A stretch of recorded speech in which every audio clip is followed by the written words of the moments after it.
Welcome to a community education presentation by the Guam Citizens for Public Accountability. I'm Ken Leon Guerrero. I'm your host and spokesperson. Today we're going to talk about what makes a life worth living. If you ask 100 people that question, you'll get 100 answers. But when you look at the answers closely, you'll see that most of them fall into one of three categories. Most people will say they want to spend more quality time with family and friends. Most people say they want a job that gives meaning and purpose to their lives. And just about everybody says they want to be able to pay their bills. Outside of those three things, every generation defines what other things make life worth living. Take these people. Yeah, the baby boomers. I'm one of them. And in our minds, we still look like this, even though the reality is we kind of look like this. Our mantra was make love, not war. And following that mantra, we created some of the most incredible music the world has ever heard. A lot of it is still playing on radio stations today. We even put a man on the moon. And these are our children, Generation X. They're a little different from baby boomers. They're a little more materialistic. And following the example of the material girl herself, they are the generation that gave us the McMansion and $4 cup of coffee. Their motto, he who dies with the most toys wins. Their children are the millennials, these guys. Now, the millennials seem to have been born with a smartphone in their hand. You never see them without their smartphones. And even though baby boomers have smartphones, millennials actually know how to use smartphones. And there's another difference. Millennials are the largest generation. They knocked the baby boomers off our pedestal. Millennials are also better educated than baby boomers were. Millennials also had more buying power than we had when we were their age. And millennials are more socially progressive. In fact, they're kind of like baby boomers in that sense because they are the ones that gave us the Occupy Wall Street movement. Their cousins in the Middle East are the ones that gave us the Arab Spring. So when we look at those things, we can see that millennials are a little bit different. And that goes back to their motto, YOLO, you only live once. So with that in mind, it explains why millennials are more interested in experiences like rock climbing.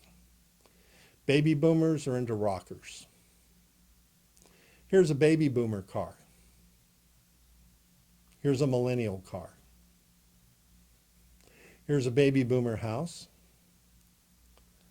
Here's a millennial house. Here's a group of baby boomers on their way to an event that defined our generation, Woodstock. And here's a group of millennials on their way to Burning Man. Well, maybe we're not so different after all. But the one area we are different is when it comes to control of the future, because the future is a numbers game. And the people that show up set the agenda. What am I talking about? Well, in order to do that, we're going to have to look at some numbers. If we go back to the 2014 general election, we saw that there were 112,202 people eligible to vote in that election. Out of that number, only 49,110 registered to vote. It's about 44%. And out of the number who registered to vote, only 21,553 actually voted, about 44%. So 19% of us set the future priorities for 100% of us. So if you're in a room of 5 people, chances are only one person in that room voted, and the other 4 people have to live with that decision. I don't know if you're happy with that. I certainly am not. That's why we're prepared this video. Because when we look at the breakdown by age, this story doesn't get any better. When we look at those 45 and under eligible to vote, only 57% of those eligible to vote actually registered. I wish I could say baby boomers were better, but we weren't. When it comes to registering, only 43% of those eligible to vote registered to vote. Then we come to the election itself, and that's where the numbers change significantly, because for those 45 and under, only 40% of those who registered to vote actually voted. And for the baby boomers, 60% of us who registered to vote voted. Yeah, these guys. So, what does this mean? What is the significance of this focus on who shows up? We have to look no further than what happened in Great Britain this past summer. This June, there was a referendum. Is Great Britain going to stay in the European Union or leave the European Union? There were 38 million people eligible to vote, and all of the polls showed that the chances were very strong that Great Britain would stay in the European Union. On the day after the vote, there was a shock that was felt around the world. 52% of those who voted to leave the European Union. 48% of those who voted to stay. 4% made the difference. So let's look at how that 4% made a difference. When we look at the millennials and young adults 45 and under, they were 60% of the eligible vote.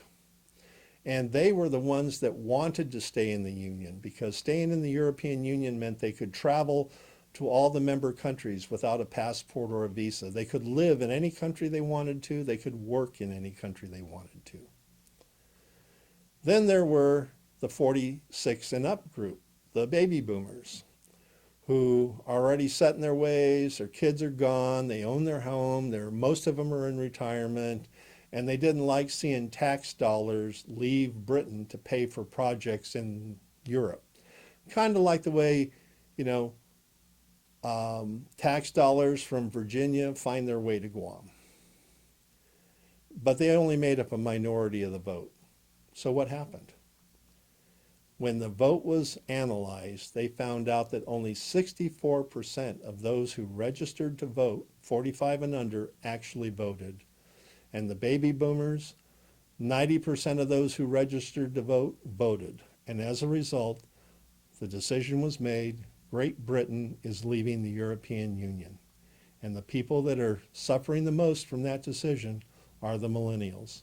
But they only have themselves to blame because they didn't show up and vote.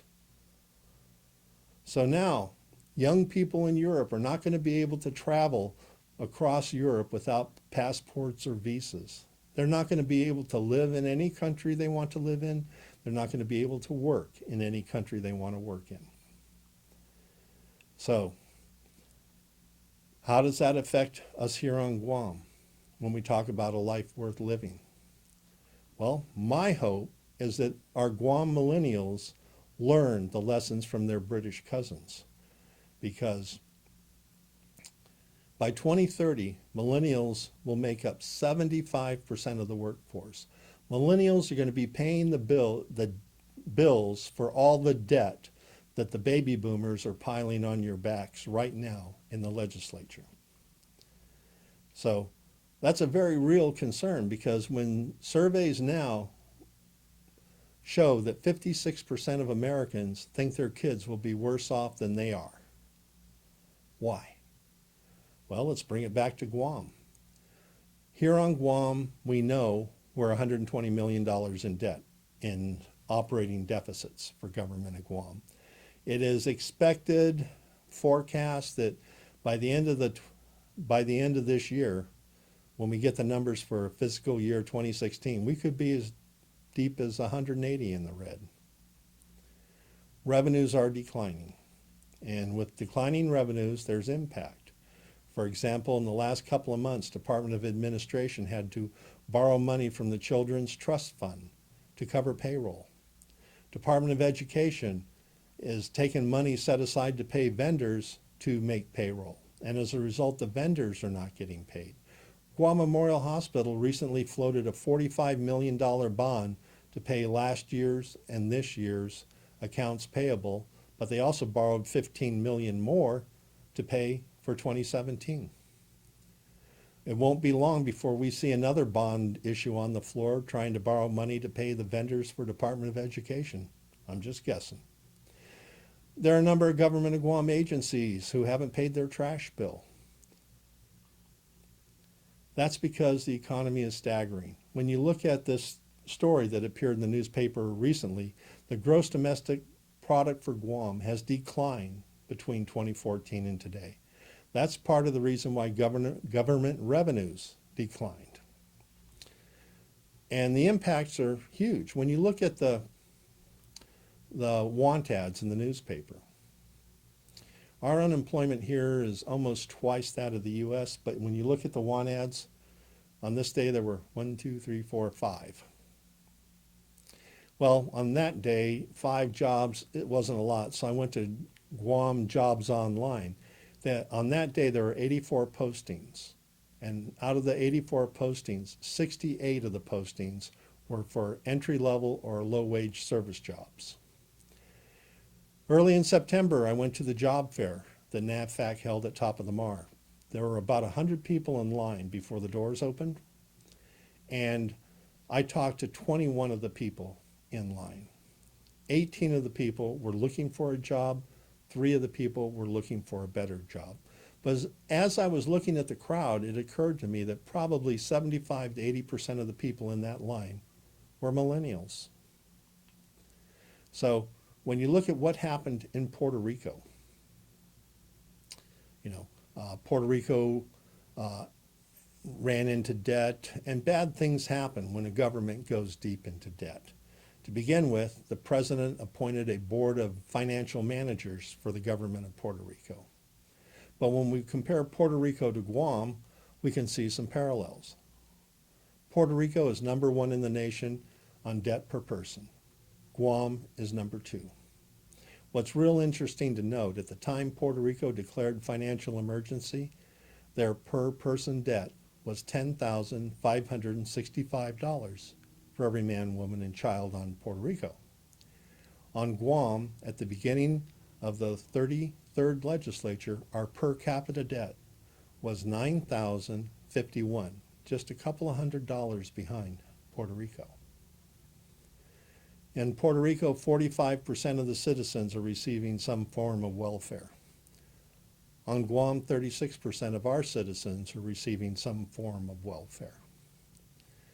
In Puerto Rico, they've closed 135 schools, which leads to crowding in the schools that remained open. Here on Guam, vendors are not getting paid, which is making it hard for the schools to operate. And we recently learned that the last 2 retirement contributions for Department of Education staff have not been made to the retirement system. Puerto Rico has closed 4 of their hospitals. The governor is trying to privatize Guam Memorial Hospital. And then when we look at this situation, recently in Puerto Rico, they had a fire in one of their main power plants that knocked out power for the entire island. They're going on 2.5 to 3 weeks with no power. And a couple of days before the fire in Puerto Rico, we had this story here on Guam. Power outages possible after 2 plants shut, another crippled, talking about load shedding. So we're not that different from Puerto Rico in areas where it counts. For example, the government of Puerto Rico can't pay all their bills. Government of Guam can't pay all their bills. And as I said earlier, the per person debt here on Guam is $12,011. It's up 33% since the 33rd legislature began. And unfortunately, we still have a couple of more months left in the legislature. This is why voters taxpayers, citizens need to become involved because there's a bill before the legislature right now, Bill 338, that they want to borrow $140 million to be paid by you, taxpayers.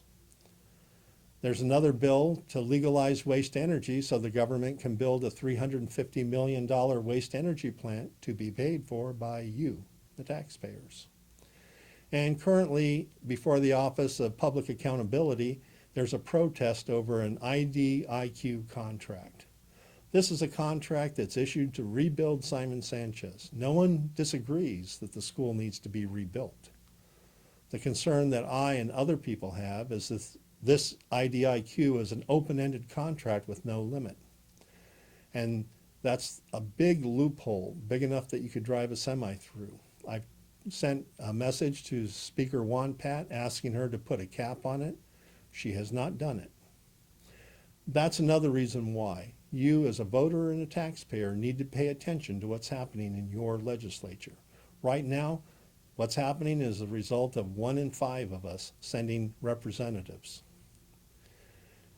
By the time this legislature is over, in a couple of months, the per person debt could balloon as high as $18,761.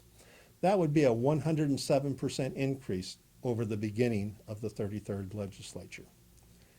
And if that happens, it wouldn't surprise me if Guam becomes the second territory to get a federally appointed oversight panel to supervise government financial operations.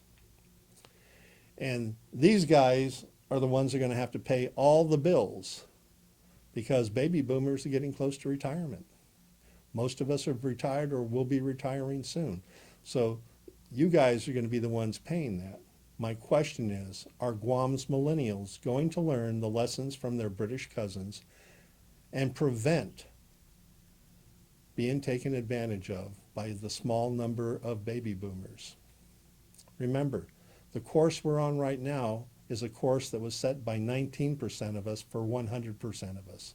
I would like to see higher numbers register, higher numbers vote, because if we are ever going to take control of the legislature and be able to set the course that we want, we have to elect people that more represent our concerns. And the way that happens is you register and vote. Remember, bad politicians are elected by good people who do not vote. So if we're ever going to have a government of the people, by the people, and for the people, we need to do 3 things. We need to register, we need to study the issues, and we need to vote. Registering is easy.